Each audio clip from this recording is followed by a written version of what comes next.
네, 안녕하세요. 장신입니다. 오늘은 사람들이 진짜로 믿고 있는, 그렇지만 진짜 읽기 어려운 그런 이야기를 좀 하나 하고자 합니다. 아마 여러분도 한 번쯤 들어보셨을 건데요. 일제 말기에 조선인 대학살 계획설이 있습니다. 이 부분을 한번 이야기를 나누려고 합니다. 자, 우리가 가끔 신문이나 아니면 어떤 책에서 일본이 패전 직후에 조선인들을 대량 학살하려고 했다라는 이야기들이 좀 돌아다닙니다. 그리고 사실 대부분 것을 다 그대로 믿어요. 근데 정말 그게 가능할까? 우리가 생각해 보면 사람을 엄청나게 죽이려고 하면 뭔가 다 필요한 게 있는 거죠. 누가, 얼마나, 어떤 대상을, 약간 명부도 필요하고요. 어디에서. 근데 그런 게 필요 없고 그냥 일본은 워낙 나쁘기 때문에 가능할 거야 라는 생각을 하게 된다는 거죠. 이 부분에 대해서 이제 한번 조목조목 생각을 해보겠습니다. 자, 그럼 이 이야기들이 주로 어떻게 되느냐? 우리가 보통 대학살 같은 경우는 1923년에 일본의 관동 대지진이 있었을 때 조선인들이 학살당한 경험이 있습니다. 아마 그런 것들에 유추해 보면 일본인들이 충분히 가능하다라고 생각했을 것 같아요. 주로 언제 이런 이야기들이 나오게 되느냐? 주로 1945년 일본의 패전이 임박했을 때 그들이 조선의 지식인, 요시차린, 아니면 종교인, 민족운동자 이런 사람들을 다 죽이겠다. 이런 이야기들이 쭉 나오고 있어요. 그리고 이제 누가 죽이냐 그러면 당시에 조선에 주도하고 있던 조선군이 주도했다. 아니면 헌병대가 주도했다. 또 아니면 경찰이 주도했다. 라는 이야기도 있고, 그리고 여러분들이 혹시 들어보셨을지 모르겠지만 1945년에 조문기 의사 등이 실행했던 부민관 폭파 사건이 있습니다. 이 경성 부민관, 지금은 이제 서울시 특별시 의회로 사용되고 있는 곳인데요.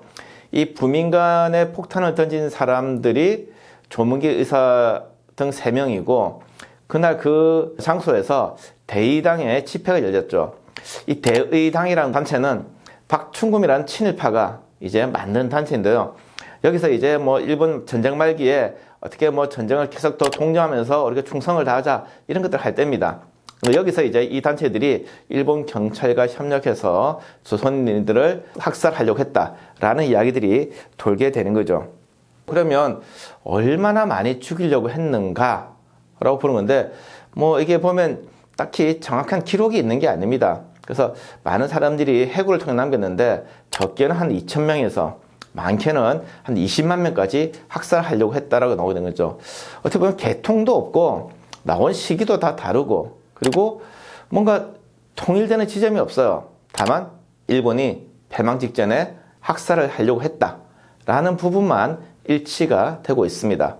자, 그러면 이 이야기를 어떻게 믿을 수 있을까?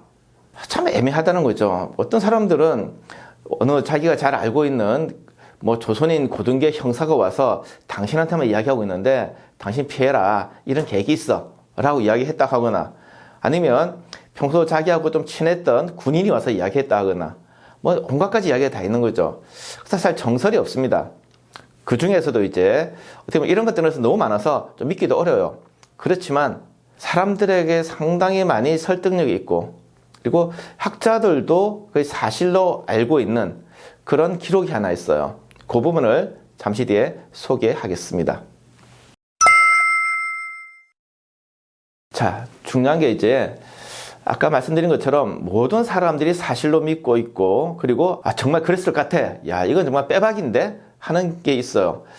뭐냐면 1945년 당시에 황해도 송화경찰서장을 지낸 윤우경이라는 사람이 있습니다. 이 사람이 70년대에 이제 신문에 연재를 하고, 그리고 그것을 단행본으로 출간했어요. 만성록이라는 이제 단행본이 있는데 거기에서 이제 주장을 했습니다. 뭐냐? 이런 내용이에요. 자기가 경찰서장으로 근무를 하고 있는데 45년 4월쯤에 극비친전이라고 한자로 쓴 밀봉된 봉투가 왔다는 거예요. 이 말은 뭐냐면 아주 극비의 것이고 경찰서장이 직접 뜯어봐라, 주변에 다른 사람들을 보면 안 된다, 이런 봉투가 왔다는 거죠. 거기를 보니까 이 내용을 보면 아주 긴 내용이 많아요. 근데 핵심은 뭐냐? 자, 이제 지금 온 나라가 지금 당시에 이제 전쟁 준비로 꽉 차 있는데 미군이나 아니면 소련군이 조선에 상륙하게 되면 그때 해야 될 행동 요령을 지시한 것이죠. 그래서 어떤 특정한 시점이 되면 요시찰인들을 예비 검속하라 하는 내용이 나와요. 요시찰인은 아마 그때 송화경찰서 관내에는 한 5명 정도 했던 것 같습니다. 자, 그리고 소련이 이제 먼저 들어오게 되면 공산주의자들을 예비 검색하고 미군 쪽이 들어오게 되면 뭐 민족주의자들을 하고 어떻게 보면 약간 일치가 되는 지점이 좀 있어요. 그리고 만약에 좀 더 급박한 시기가 되면 명령을 기다리지 말고 적당히 처치하라 라는 내용이었어요. 이게 이제 이 사람이 처음으로 밝힌 내용입니다. 근데 이제 문제가 되는 건 뭐냐면 예비 검소까지는 충분히 예상이 가능한 거죠. 언제든지 쭉 해왔으니까. 근데 적당히 처치하라. 이게 도대체 뭘까? 자기도 애매하다고 그랬어요. 적당히 처치하라? 왜? 명령을 구체적으로 하지 않지? 그래서 자기가 생각할 때는 이거를 알아서 죽여라 라고 해석을 했대요. 그걸 이제 해고록에 썼습니다. 그래서 많은 사람들이 이 윤우경 씨의 해고를 바탕으로 일제 말기에 경찰에 구체적으로 요시찰인들을 죽여라 하는 것들로 사실로 이제 받아들이게 되는 것들이죠. 자, 그런데 이게 정말 그럴까? 잘 곰곰이 생각해 보면 이상한 점이 한두 가지가 아닙니다. 당시에 한국인 경찰서장이 많지는 않았어요. 조선총독부가 정말 치안의 핵심, 그리고 이제 정부의 핵심인 경찰서장에는 한국인들을 잘 임용하지 않았어요. 1935년이 되었어야 처음으로 한국인 경찰서장이 이제 임명되는데 1945년까지 채 20명이 되지 않을 거예요. 우리가 뭐 40년 이후에는 이제 창시명 때문에 찾기가 쉽지 않은데 최대한 찾아도 20명이 안 되는 걸로 알고 있습니다. 그러면 일제 시기에 뭐 전체 경찰서는 몇 명이나 될까? 뭐 대략 추산만 해봐도 뭐 한 경찰서에서 한 36년이니까 평균 2년씩 한다. 뭐 정확한 통계는 없어요. 그러면 한 12명, 그리고 전국에 300개 정도 하면 한 3,600명이 되는데 그중에 20명? 아주 크게 적은 거죠. 자, 그렇다 하더라도 한국의 경찰서장이 해방 직전에 몇 명 있었는데 왜 이 사람만 기록을 남겼을까 하는 의문도 있고, 또 하나는 왜 처치하라고 했을까? 이게 애매하다는 거죠. 왜 자기 마음대로 해석을 해서 이걸 학살로 하게 될까 하는 부분들이 오해를 불러오고 있는 것입니다. 어떻게 보면 이 오해가 뭐냐면 1950년에 한국 전쟁이 터졌을 때 많은 사람들을 예비 검속해서 학살한 경험이 있는데 이 학살의 경험이 바로 이 앞쪽에 일제 시기에 학살 계획에서 좀 연동이 된다는 거죠. 이런 의미에서 이제 윤우경 씨의 해고록이 많이 이야기를 되고 있습니다. 또 실제로 학자들도 인용해서 사실로 보고 있죠. 자, 그렇다면 진짜 가능할까? 이 부분을 다시 한번 살펴보겠습니다.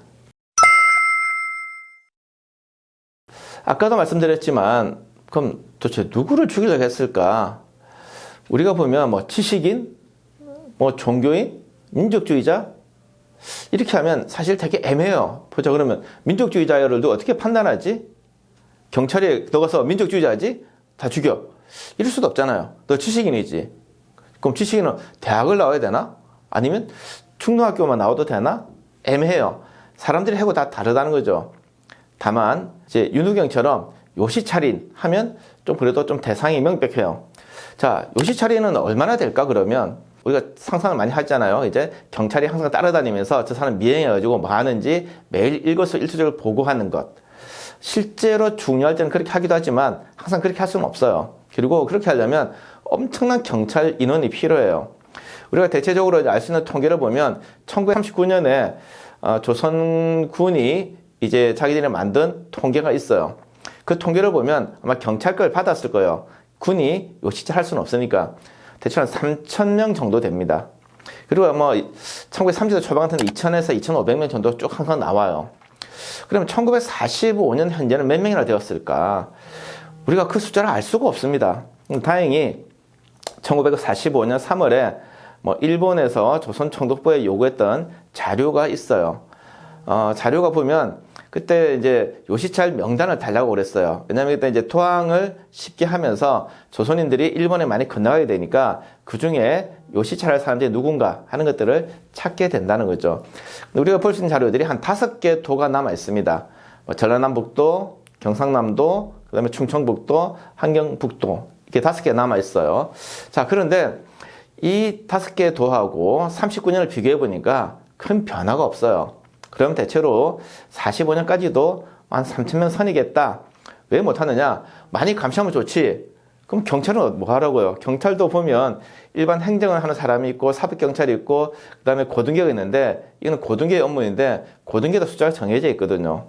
그러면 이 고등계들이 죽어나게 되는 거죠. 결국 뭐냐면 경찰이 감당할 수 있는 범위 내에서만 요시찰인의 수가 정해져요. 한 3,000명 되겠죠. 자, 그 다음에 우리가 할 수 있는 명단이 또 어디 있을까? 생각해보면 당시에 사상범 보호관찰소가 있었어요. 이거는 36년부터 시행된 제도인데 치안유지법으로 검거되었다가 가추로 기소유예 아니면 만기 추력해서 이제 전향이 확실하지 않은 사람들을 이제 풀어놓고 가끔 소집해서 전향을 강제하는 것인데 여기에 이제 보호관찰소 명부가 있는 거죠.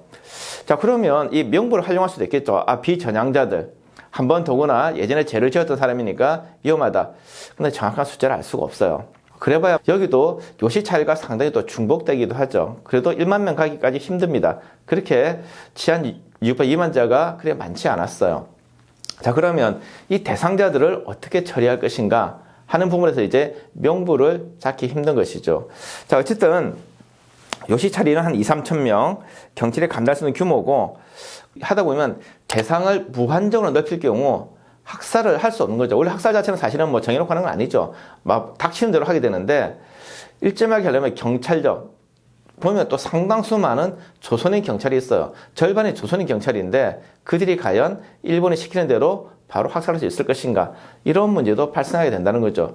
물론 생각해보면 한국전쟁 때 그런 좌우가 서로를 살려겠다는 과정을 보면 뭐 있을 수 있는 일 아니겠냐 할 수 있긴 하겠지만 일제 말기만 하더라도 그런 대립이 심하지 않았다고 하는 것들이죠. 그래서 어떻게 보면 일제 말기에 학살의 계기라는 자체를 보면 많은 사람들이 해고에 나오는 숫자나 대상 자체는 명확하지 않다. 더구나 이제 경찰서장 윤우경의 해고를 봤을 때 처치라는 부분 자체는 좀 자의적인 해석이다. 그 부분을 먼저 풀어주든지 아니면 더 가두든지 여러 가지 해석이 가능한 건데 그것을 하나로만 이제 단정해버렸다라고 하는 것들을 좀 이야기할 수가 있습니다. 자, 그러면 이제 제가 좀 이제 마지막으로 정리 이런 거죠.